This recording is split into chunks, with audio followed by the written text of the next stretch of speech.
राधे राधे दोस्तों। हमारी आज की कहानी है राजा की परीक्षा। बहुत समय पहले की बात है। एक विशाल और समृद्ध राज्य पर राजा वीरभद्र सिंह का शासन था। राजा वीरभद्र एक न्यायप्रिय और बुद्धिमान शासक थे। उनके राज्य में लोग सुखी, संपन्न और संतुष्ट थे।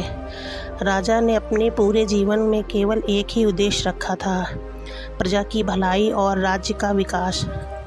वे हमेशा इस बात पर ध्यान देते थे कि राज्य में किसी प्रकार का अन्याय या असमानता न हो और सभी को न्याय मिले। राजा वीरभद्र की उम्र अब अधिक हो गई थी और उनके स्वास्थ्य में गिरावट आने लगी थी। उन्होंने महसूस किया कि अब उन्हें अपने उत्तराधिकारी का चुनाव करना चाहिए, जो राज्य की जिम्मेदारी संभाल सके। राजा की कोई संतान नहीं थी, इसलिए उन्हें अपने राज्य के अंदर ही योग्य उत्तराधिकारी की तलाश करनी थी। एक दिन राजा ने पूरे राज्य में घोषणा करवाई, जो भी युवा इस राज्य का अगला राजा बनने का इच्छुक है, वह मेरे महल में उपस्थित हो। मैं एक परीक्षा लूँगा और जो इस परीक्षा का उत्तीर्ण करेगा वही इस राज्य का अगला राजा होगा। यह सुनकर राज्य के कई युवक उत्साहित हो गए। सभी ने सोचा कि यह सुनहरा अवसर है और वे इस परीक्षा में भाग लेकर राजा बनने की कोशिश करेंगे। राजा ने परीक्षा का दिन निश्चित किया और महल के बाहर युवाओं की लंबी कतार लग गई।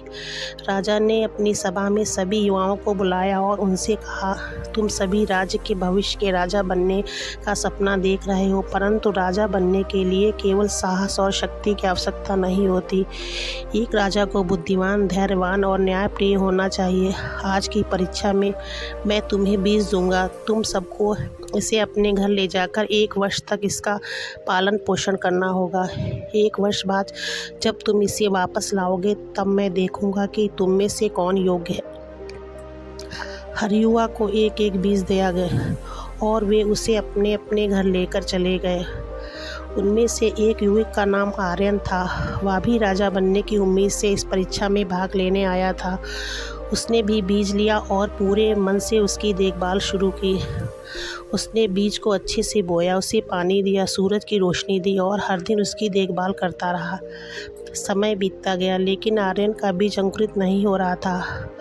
वह बहुत परेशान था, क्योंकि उसने बीज की देखभाल में कोई कमी नहीं की थी। उसने हर संभव प्रयास किया, फिर भी बीज में कोई बदलाव नहीं आया। धीरे धीरे 1 वर्ष पूरा हो गया और आर्यन का बीज अंकुरित नहीं हुआ। उसने सोचा कि जब वह राजा के सामने जाएगा तो उसे कितनी शर्मिंदगी उठानी पड़ेगी। 1 वर्ष बाद सभी वे अपने अपने पौधों के साथ महल में पहुँचे। उसके पौधे हरे भरे और फल फूल से लदे थे, लेकिन आर्यन के पास कुछ भी नहीं था, सिर्फ वह खाली गमला जिसमें बीज था। वह निराश था और सोच रहा था कि वह महल ना ही जाए तो बेहतर होगा।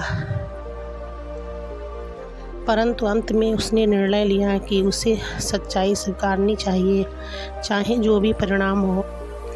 जब सभी युवक अपने पौधे के साथ राजा के सामने पहुँचे तो राजा ने एक एक करके उन पौधों को देखा।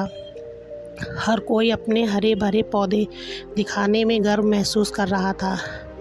राजा उनकी प्रशंसा कर रहा था, लेकिन उनकी आंखों में एक गहरी चिंता थी, झलक रही थी। अंत में आर्यन ने भी हिम्मत करके राजा के सामने अपना खाली गमला प्रस्तुत किया। सभी युवक हंसने लगे और सोचने लगे, यह युवक कैसे राजा बनने की उम्मीद कर सकता है जब वह एक बीज तक नहीं उगा सकता। राजा ने आर्यन को देखा और मुस्कुराते हुए पूछा, तुम्हारा पौधा कहाँ है? आर्यन ने दुखी होकर उत्तर दिया, महाराज, मैंने इस बीज को पूरी निष्ठा से बोया था और उसकी देखभाल भी की थी। मैंने कोई कमी नहीं की, परंतु यह बीज कभी अंकुरित नहीं हुआ। मुझे क्षमा करें कि मैं आपका विश्वास जीत नहीं पाया। राजा ने सबको चुप कराते हुए कहा, मुझे यह घोषणा करते हुए खुशी हो रही है, इस राज्य का अगला राजा आर्यन होगा। यह सुनकर सभी चौंक गए। वे समझ नहीं पाए कि राजा ने आर्यन को क्यों चुना, जबकि उसका गमला खाली था। राजा ने समझाया, जो बीज मैंने तुम सबको दिया था वह पहले से ही उबाला हुआ था और निष्क्रिय था।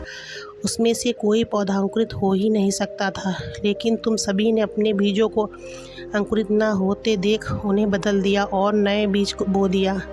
केवल आर्यन ने सच्चाई का पालन किया और ईमानदारी से मुझे वह दिखाया जो वास्तविक था। एक सच्चे राजा के लिए ईमानदारी, निष्ठा और सत्य सबसे महत्वपूर्ण गुण है। आर्यन ने अपनी ईमानदारी और साहस से साबित कर दिया कि वह इस राज्य का सही उत्तराधिकारी है। यह सुनकर सभी को समझ में आ गया कि राजा वीरभद्र ने आर्यन को क्यों चुना। आर्यन की ईमानदारी और निष्ठा ने उसे योग्य बना दिया। राजा ने अपना उत्तराधिकारी घोषित किया और राज्य को एक सच्चे न्यायप्रिय राजा की प्राप्ति हुई। इस कहानी से हमें यह शिक्षा मिलती है, सच्चाई और ईमानदारी से बड़ा कोई गुण नहीं होता। एक व्यक्ति को उसके चरित्र और नैतिकता के आधार पर आंका जाना चाहिए, न कि केवल उसकी सफलता के आधार पर। अगर आपको हमारी वीडियो अच्छी लगे तो वीडियो को लाइक करें, शेयर करें। चैनल पर नए हो तो प्लीज़ चैनल को सब्सक्राइब